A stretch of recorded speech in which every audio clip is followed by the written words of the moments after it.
हर हर महादेव, ओम काली, जय माँ शीतला, गुरु जी चरण स्पर्श आपको।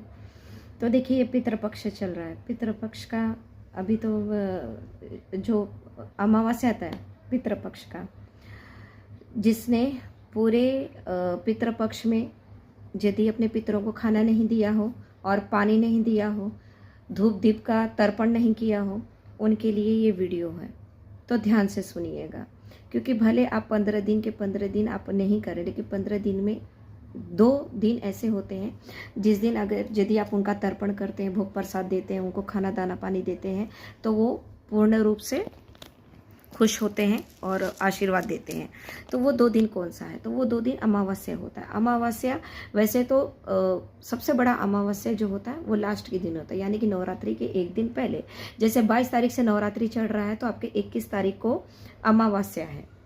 पितृपक्ष का अमावस्या पड़ रहा है, सबसे बड़ा अमावस्या है वो। सर्व पितृ अमावस्या तिथि 21 तारीख को है। 21 तारीख से वो लग रहा है 12:16 से। 21 तारीख को लग रहा है पितृपक्ष का अमावस्या 12:16 से लेकर दूसरे दिन 22 सितंबर को 1:23 तक आपका पितृपक्ष रहेगा अमावस्या, यानी कि 22 सितंबर 1:23 को समाप्त हो रहा है और 21 सितंबर 12:16 से अमावस्या आपका प्रारंभ हो रहा है, शुरू हो रहा है। तो उस दिन आपको उनका तर्पण करना बहुत ज़रूरी है। धूप दीप के साथ उनका भोग प्रसाद देना अनिवार्य है, क्योंकि घर के पितृ, भगवान एक बार नाराज़ हो जाए तो चलेगा, लेकिन पितृ नाराज़ हो जाए तो फिर आपकी सहायता कोई नहीं कर सकता। घर की मदद, घर के लोगों की मदद, हम इंसानों की मदद सिर्फ और सिर्फ 3 लोग करते हैं। घर की कुलदेवी, कुल देवता, तीसरा जो होते हैं वो हमारे पितर होते हैं। ये तीन लोग यदि बलवान हैं तो आपका कोई रोआ या बाल बाका नहीं कर सकता। अगर यदि यही 3 लोग अगर सही नहीं है, आपके पक्ष में नहीं है, तो फिर आपको कोई बचा भी नहीं सकता। इसलिए पितरों का मजबूत होना बहुत ही ज़रूरी है, अनिवार्य है। तो पितरों को मजबूत कैसा किया जाए? मैंने पहले भी कहा कि जैसे आपने 15 दिन में यदि उनको धूप दीप का तर्पण नहीं किया है, दान का अर्पण नहीं किया है, भोग प्रसाद का तर्पण नहीं किया है, आपने उनको कपड़ा लत्ता जो भी है नहीं दिया, श्राद्ध नहीं किया है, तो उनके लिए ये वीडियो है। तो ध्यान से सुनिएगा। देखिए, छोटी छोटी चीज़ों से भी बड़े बड़े काम निकल जाते हैं, ठीक है। तो उस दिन अमावस्या के दिन 21 सितंबर के दिन आपको क्या करना है? 21 सितंबर के दिन आपको 1 लोटा पानी लेना है।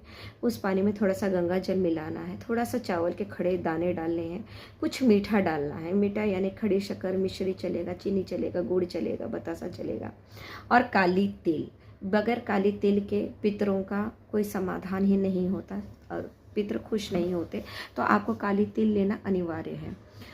ये आपने कर लिया और उनके लिए उस दिन आप उनको खीर का भोग लगा दीजिए।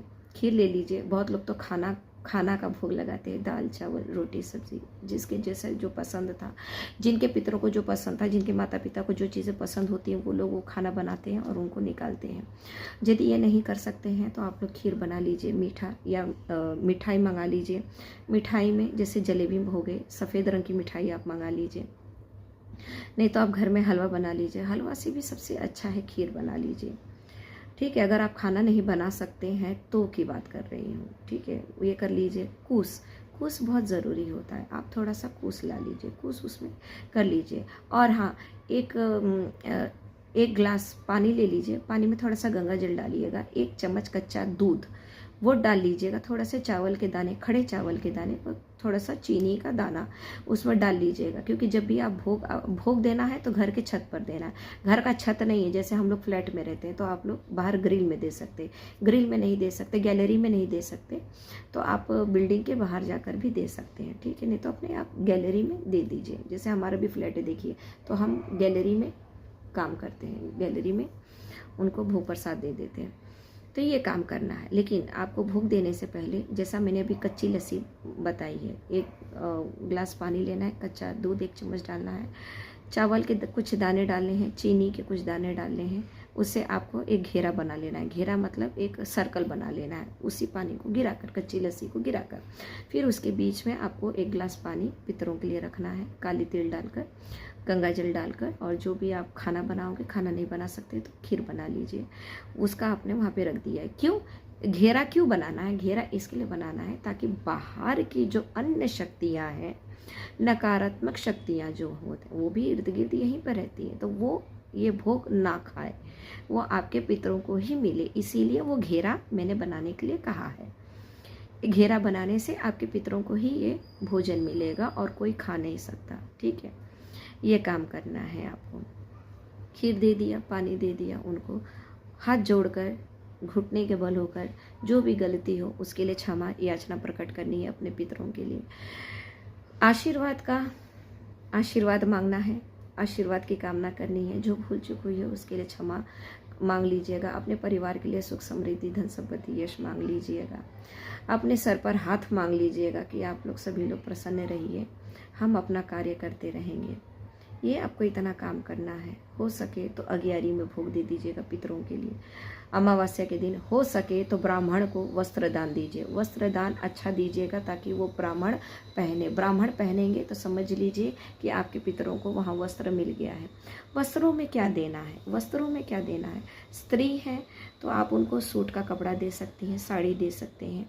जो भी है सुहागन स्त्रियां हैं तो उनको उस हिसाब से आप श्रृंगार दे दीजिए। पंडित जी को आप धोती कुर्ता दे दीजिए, पटका दे दीजिए, साफा दे दीजिए, पैंट शर्ट के कपड़े आते हैं वो दे दीजिए। अच्छा दीजिएगा ताकि वो पहने, नहीं तो आप खाली फ़र्ज़ के नाम पर करेंगे कि अरे हमें तो बस फ़र्ज़ के नाम पे देना है, पितर थोड़ी पहनने वाले, ऐसा नहीं होता है। आप ब्राह्मण को यदि दे रहे हैं, ब्राह्मण पहन रहे हैं तो समझिए आपके पितर ही पहन रहे हैं। हमारे सोचने का फ़र्क है। बाकी तो जब आप पितर बनोगे तो खुद पता चलेगा कि आप पहन रहे हो या कोई और पहन रहा है। ठीक है, अनुभव ही सब कुछ बताता है। कपड़ा का दान अच्छा दीजिएगा ताकि ब्राह्मण पहने। दान देना बहुत ज़रूरी है। हो सके तो कंबल का दान दीजिए, चादर का दान दीजिए, क्योंकि वहाँ पितृलोक में भी उनको बिस्तर की ज़रूरत पड़ती है, चादर कंबल की ज़रूरत पड़ती है। उनकी भी अपनी एक दुनिया होती है, उस दुनिया के भी अपने एक मौसम होते हैं। ठीक है, तो हमारा फ़र्ज़ क्या है? हमारा फ़र्ज़ यही है, हम देख तो नहीं सकते लेकिन हाँ दे ज़रूर सकते, दान ज़रूर कर सकते। दान का अपना एक कर्म फल होता है जिससे हमें आगे चल के कठिनाइयों से हमारे बचाव होते हैं, सुरक्षा पितर करते हैं। तो हो सके तो ये सारी चीज़ें कीजिएगा। अन्न दान कीजिए, कपड़ों का दान कीजिए, कंबल चादरों का दान कीजिए, गरीब लोगों को जिन चीज़ों की वस्तुओं की ज़रूरत पड़ती है उसका दान कीजिए। वहाँ पितर खुश होते हैं और पितरों को मिलता भी है ये सारी चीज़ें। ठीक है, ये चीज़ हम यहाँ पर दे रहे हैं लेकिन उनको वहाँ मिलता है। ठीक है, जैसे यहाँ से हम पेमेंट करते हैं ना, आजकल तो ऑनलाइन पेमेंट चलता है। ऑनलाइन पेमेंट करो तो यहाँ से हम दिख थोड़ी रहा, हम पैसा थोड़ी फेंक रहे हैं फ़ोन में, लेकिन फ़ोन से दूसरी जगह पैसा तो जा रहा है ना, वहाँ तो मिल रहा है ना। तो बस यही सिस्टम है। तो इतना आप समझ लीजिए, पितरों का खुश होना बहुत ज़रूरी है। घी का दीपक लगा दीजिए। जब आप उनको भोग देंगे, जब उनको प्रसाद देंगे, जब उनका तर्पण करेंगे आप, तो उनको घी का दीपक लगाइएगा, मीठा तेल का नहीं लगाइएगा। यदि मीठे तेल का घी का नहीं लगा सकते हैं तो आप तिल के तेल का सेवन कर सकते हैं। तिल के तेल का दीपक आप जला सकते हैं। अन्यथा हो सके तो घी का ही जलाइएगा, क्योंकि घी का जो दीपक जलता है उससे एक तरंग जो निकलती है ना, वो बहुत ही शुद्ध तरंग होती है और उन तरंगों से उनको बहुत ही मदद मिलती है, उनकी ऊर्जा बढ़ती है, हमारी भी ऊर्जा बढ़ती है घी के दीपक से। ठीक है, नहीं तो नहीं है तो कोई बात नहीं। यथाशक्ति तथा भक्ति, ये तो हम जानते हैं, जितनी शक्ति है उतना आप कार्य कीजिए तो भी कोई बात नहीं। ठीक है, तो ये हो गया आपके पितृपक्ष अमावस्या की विधि। और उस दिन हो सके तो 108 बार ओम ह्रीम राम का जाप कर लीजिए। 108 हो सके तो 11 माला कर लीजिए पितरों के नाम से। उनके नाम से संकल्प ले लीजिए कि ये आज के दिन का मैं 11 माला का संकल्प ले रहा हूँ या ले रही हूँ और मैं ये अपने पितरों को समर्पित कर रहा हूँ या कर रही हूँ। तो ये आपके पितरों को जाप का भी फल मिल जाएगा और इससे और वो मजबूत हो जाएंगे। ठीक है, तो ये हो गई आपकी अमावस्या की विधि विधान और क्रिया तर्पण का ब्यौरा।